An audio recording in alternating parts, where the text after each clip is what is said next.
sometimes as marketers, it's easy to get caught up in our own little bubble and silo and be like, okay, everybody's doing this, so we all have to follow that trend.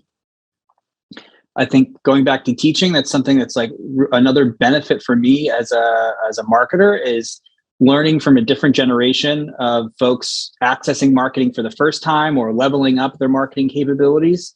Teaching a subject matter helps you learn it to the next degree. And I often, it helps me get out of the ivory tower of like, oh, I think I know all this stuff about marketing. Whereas a student will come to you and say, well, what about this? Like, that makes no sense, or come from an angle you hadn't thought of.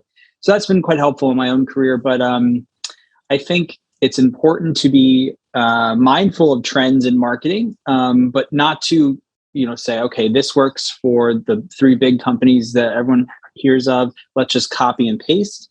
Is quickly assessing, does that trend actually matter to us? And if so, how do we apply it to our unique customer base? Because who Coca-Cola reaches is really different than who the World Wildlife Fund is trying to reach.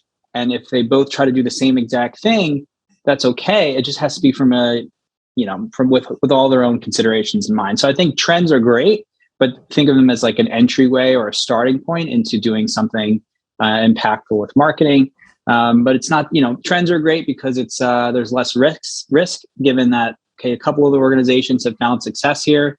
They've kind of trailblazed for us. We can kind of adopt there and be safe. But there's so much opportunity in marketing in exploring niches or tactics or channels as that, quote, I hate the word, thought leadership at this point, but like being an innovator or, trying out something new for yourself first as an organization, despite there being a best practices manual or some other big brand that's already done it first. There's a lot of findings there to be thinking about as a marketer, and make sure that you get outside of your own little silo.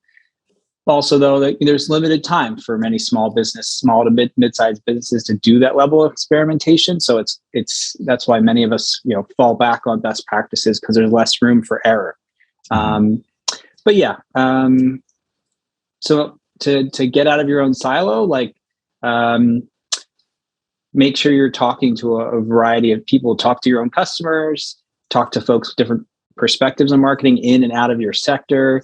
Get a sense of the trends that are out there, and then really dissect how do they apply to you. Those are some things to make sure that I'm not, drinking my own Kool-Aid, as they say it, and trying to stay as modern and ahead of the curve as possible.